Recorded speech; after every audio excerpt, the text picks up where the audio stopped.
Where are you going fishing?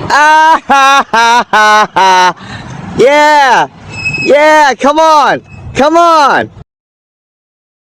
Don't reach for it. 9 officers close in, guns half drawn, while one man stands perfectly still with a firearm on his hip.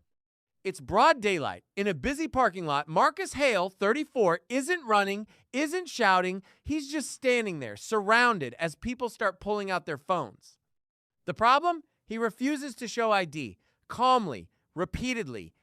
I haven't broken any law, he says while officers bark commands like he's already guilty. And then it gets worse. One officer steps forward, closer than the others, voice sharp, personal. Not protocol, something else. Last chance, ID. Now. The crowd goes quiet. Marcus doesn't move. Instead, he looks straight at the officer and says one sentence that changes everything. You already know who I am, so why are you doing this? Before we go anywhere further, comment where in the world you are watching from and make sure to subscribe because tomorrow's story is one you don't want to miss. The officer, Sergeant Cole, doesn't answer right away. His jaw tightens, eyes locked on Marcus like this isn't just another call, like this is personal. Around them, the circle tightens. 2 officers shift to Marcus's left, one slowly edging behind him. Their boots scrape against the pavement, deliberate, coordinated. The kind of movement that says they're preparing for something, even if no one has said it out loud yet.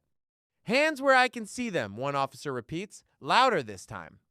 Marcus doesn't raise his hands. He doesn't lower them either. They stay exactly where they've been relaxed at his sides, far from the firearm on his hip. Every movement, or lack of it, feels calculated, controlled. I'm complying, Marcus says evenly. I'm not reaching. I'm not threatening anyone.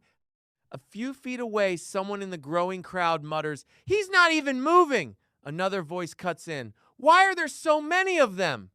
Phones are up now, recording from every angle. The tension isn't just in the circle anymore. It's spreading outward, pulling everyone in. Cole finally steps closer, closing the gap between them to just a few feet. Close enough that his voice drops, no longer for the crowd, but for Marcus alone. You filed that complaint, Cole says under his breath. There it is. Not a question, a statement. Marcus holds his gaze. You remember it. A flicker passes across Cole's face, something between recognition and irritation. Behind him, one of the officers hesitates, glancing between the 2 men like he's just realized this isn't what it looked like on dispatch. Sir, we still need identification, that officer says, less certain now. Marcus doesn't even look at him. No, you don't. The air shifts, subtle but real. Because now it's not just about a man with a gun. It's about why he's being treated like a criminal when no one can say what crime he's committed.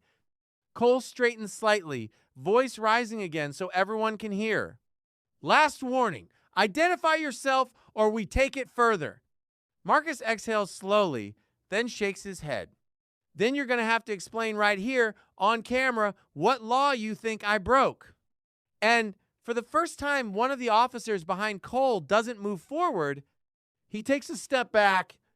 The hesitation spreads faster than anyone expected. One step back from that officer turns into a pause across the line. Not full retreat, just enough to break the rhythm. Enough to make it obvious that not everyone here is on the same page. Marcus sees it immediately. And he doesn't push. He doesn't raise his voice or make a scene. He just stands there, letting the silence do the work. Let's slow this down, one officer says, his tone noticeably different now. He's positioned slightly to Cole's right, eyes scanning the situation instead of locking on to Marcus. We need to establish what's actually going on. Cole doesn't look at him. He's refusing lawful orders, Cole snaps, loud enough for the crowd to hear again. That's what's going on. But the words don't land the same way anymore, because now people are watching closer, listening harder. And Marcus speaks again, calm, steady, precise. What lawful order, he asks. State it clearly. There's a brief pause. Not long, but long enough to matter.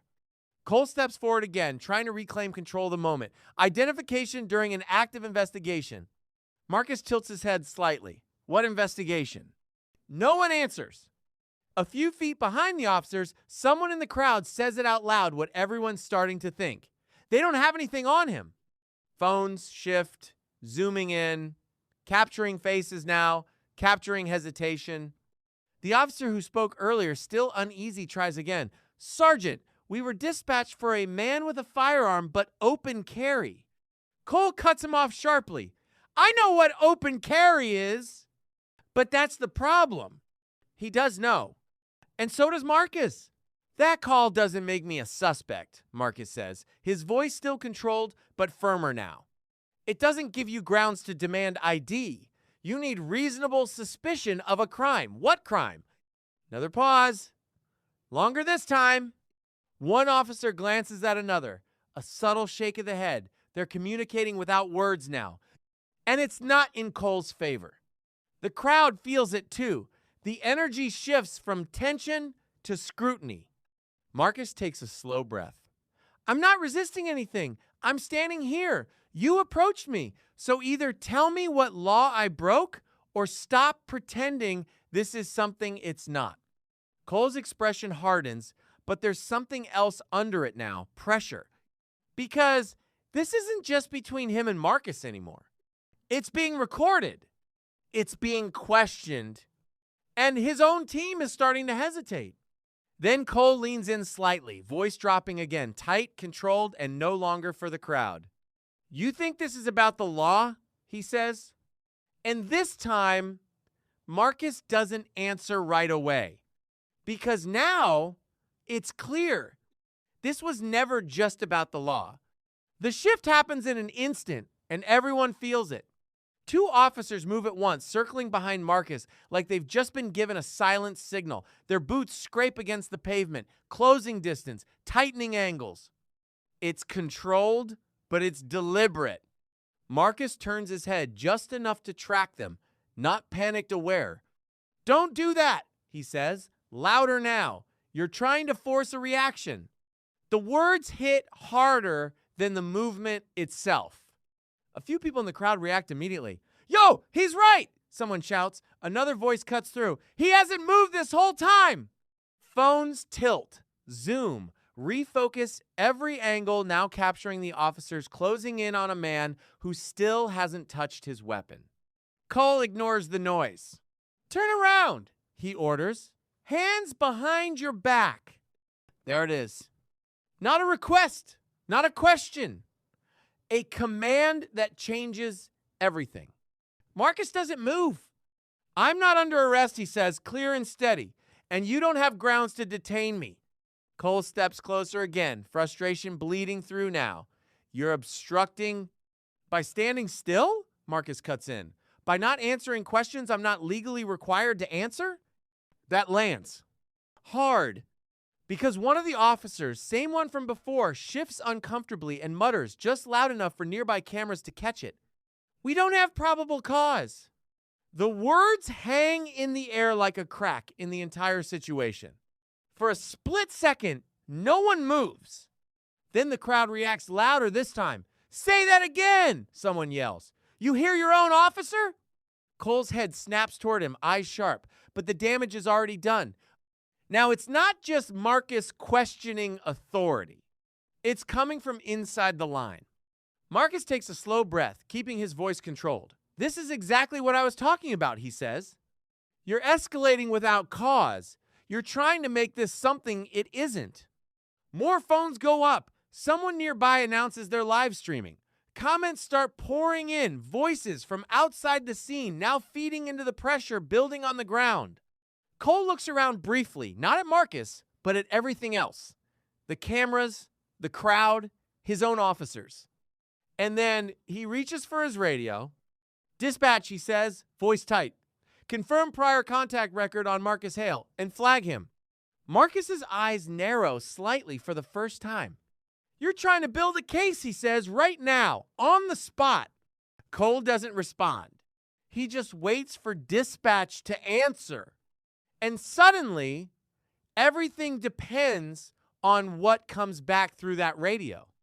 The radio crackles, and every sound around them seems to drop out. Stand by, dispatch says. the voice faint but cutting through the silence. No one moves now. Not the officers, not the crowd. Even Marcus stays completely still, eyes fixed on Cole, waiting. Then it comes back. Negative on warrants. No active violations. Prior contact shows a complaint filed against reporting officer. A pause. That officer is Sergeant Cole. It lands like a shockwave. For a split second, Cole doesn't react, but the officers around him do. One shifts his stance completely, lowering his hands. Another takes a full step back, creating space that wasn't there before. The formation breaks not by command, but by doubt. Marcus exhales slowly, not in relief, but in confirmation. That's what this is, he says, loud enough now for everyone to hear. Not an investigation, not public safety, retaliation. The word hangs in the air. And this time, no one interrupts him. Cole's jaw tightens, eyes flicking briefly to the cameras, then to his team. The controller he had minutes ago, it's slipping, fast. Stay focused, he snaps, trying to pull it back. We're not done here. But even that sounds different now. Because no one moves to back him up. The officer who spoke earlier, hesitant, unsure, finally steps forward again, but not toward Marcus. Toward Cole. Sergeant, we need to reassess, he says carefully. We've got no PC. He's not detainable. Cole turns to him, sharp.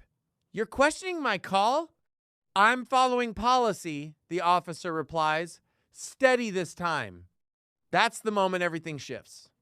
Not loudly, not dramatically, but undeniably. Marcus doesn't step forward.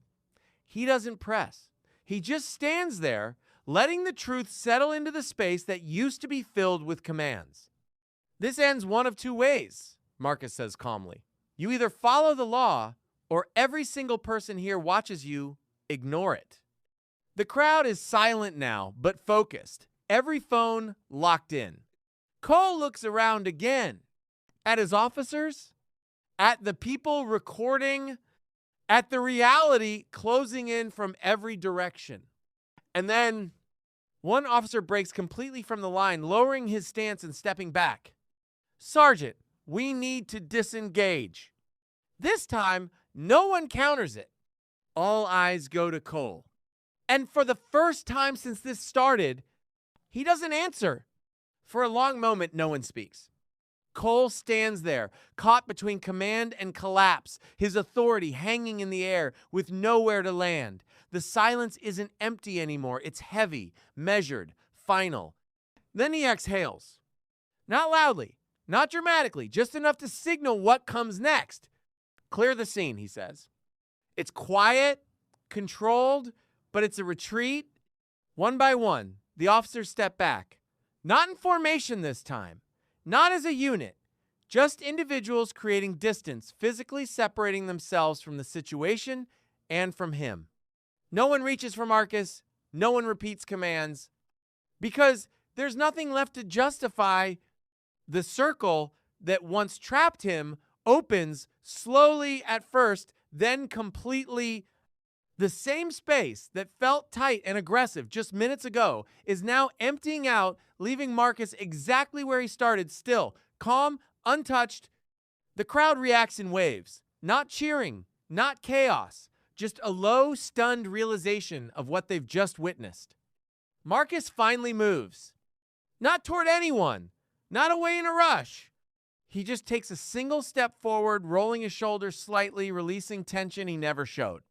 You push this, he says, looking directly at Cole. Not me. Cole doesn't respond. He can't. Because everything that needed to be said already has been on camera, in front of witnesses, and now backed by his own department's radio. Within hours, the footage spreads.